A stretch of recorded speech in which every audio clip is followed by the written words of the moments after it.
Retro, formerly Shadowrun Gaming, formerly Call of Duty Black Ops 9. This channel's had a lot of names. I'm back after like 5 years of not doing any videos. The reason why I came back is I recently kind of got into a hobby that I felt like was worth sharing, even though everybody and their mom does it. Surprise, I have a retro gaming center now, or at least the start to one. So I thought it'd be worth it, or at least fun, to show you guys what it looks like, what I plan to do with it in the future, and maybe discuss some things I plan on doing with this channel in the future now that it's got a different name and kind of a different identity, and I feel like I'm much better at this now. So why the name change? The name change came obviously because I have this new hobby that I'm really enjoying and I want to capture. I named it Modern and Retro because I didn't want to only focus on retro stuff, but I didn't want to only focus on modern stuff either. You know, maybe something crazy from 2042 comes out and I want to capture that. I want to talk about that. And then maybe I discover in a Super Nintendo game I'm super into and I want to talk about that, or just talk about some of the landmark games throughout each console's life. I kind of can hit both worlds without causing much of a stir. Yeah, so I guess the first thing I should talk about is the perspective of this channel. So the perspective of this channel is someone who didn't grow up playing a lot of these games, things like original Nintendo, Super Nintendo, GameCube, a lot of the GameCube titles, pretty much every GameCube title, PS1 games, PS2 games, even though our family was a Sony household up until I got my 360 in high school. But yeah, someone who's never played these games before. If I start doing gameplays, I don't know if I'm going to, but you could kind of live vicariously through me, whether you have or haven't played them before.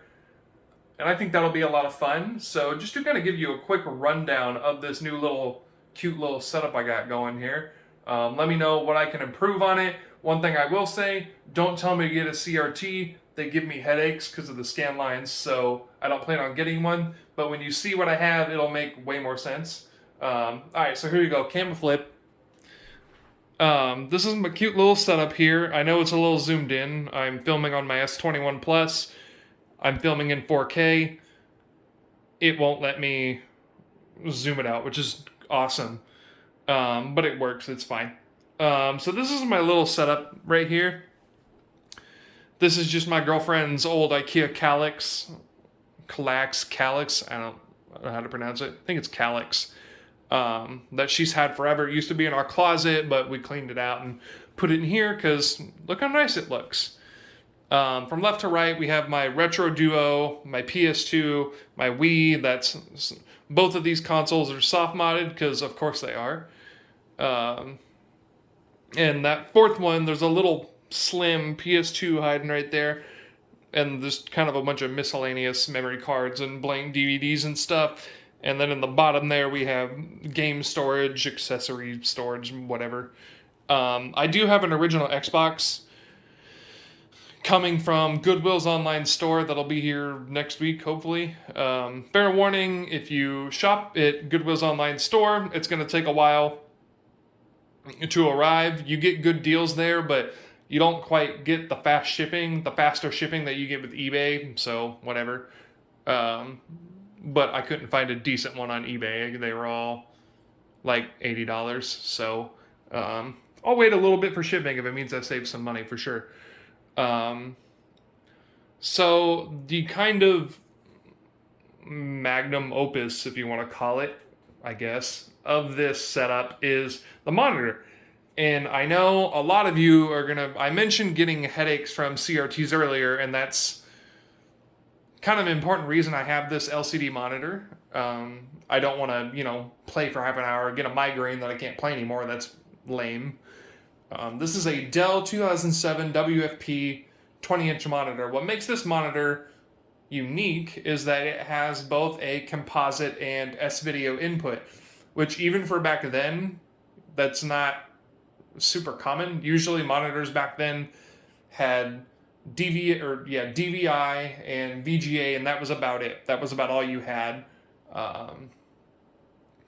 So for this one to have both a composite and S-video input tells me that this was more than likely used for like video production back then, back when 4x3 monitors ruled the world. Because those, especially S video, can give you a pretty good picture, more so than DVI and VGA can. So the monitor's not actually that bright. My S21 oversaturates everything. I haven't figured out how to turn that off yet, so it's not quite that bright, but it still looks great. So don't worry about that. And kind of I'm a person who loves unique, stupid, dumb things. So these two guys right here, I grew up as a kid in the era of plug and plays. Plug and plays were massive when I was in middle school. They were all over the place. I had like 4 of them as a kid. That's a Golden Tee plug and play that I found at a thrift store like a week ago. And that's pretty cool. I plugged it in already. It doesn't look great because it uses a composite cable, but it's still kind of fun. It's fun in like that stupid, dumb kind of lame way.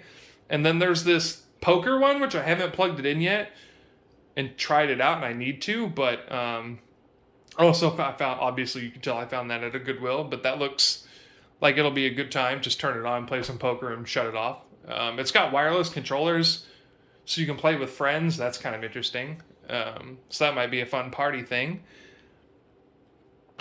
Yeah, so, and then up here, this is my wall of, I don't know, nerdy sports stuff, I guess. I got my complete in-box copy of MS-DOS Flight Simulator. I don't know what version this is, actually.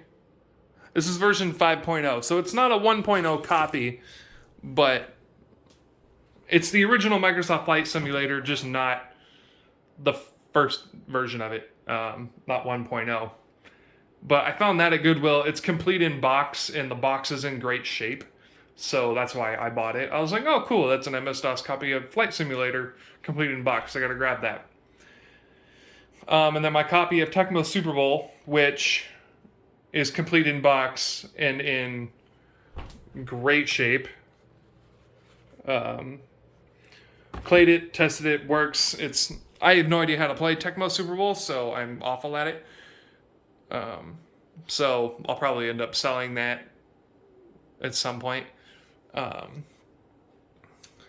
So yeah, that's kind of just a little setup I got going on right now. I don't know if I'm going to do gameplays of the games I cover, mostly because that's a lot of commitment, and quite frankly, I don't know how much effort I'll put into that. We're going to kind of start things slow with me maybe playing through a game, showing it off, covering it, highlighting my favorite parts, what I liked, didn't like, kind of reviewing games I had never played before. And what I kind of want this to be is people to get the opinions of someone who's never played these games before, and maybe if you're someone who grew up with them, you kind of relive that experience. But if you do want me to cover gameplays of these games I've never played before, let me know, because that might be pretty cool. It's a little difficult when you work 5 days a week and your only days off are on the weekends, and you're 25 and you're an adult and you have adult responsibilities. But I might do a gameplay session every now and again, just so people can kind of live vicariously through me and playing games for the first time. Yeah, so this is AJ's Modern Retro. I hope it continues. It might be kind of fun. And like I said before, let me know if there's anything you recommend me getting for the little setup I have, minus a CRT because I'm not getting one. And yeah, I'll catch you guys on the flip side.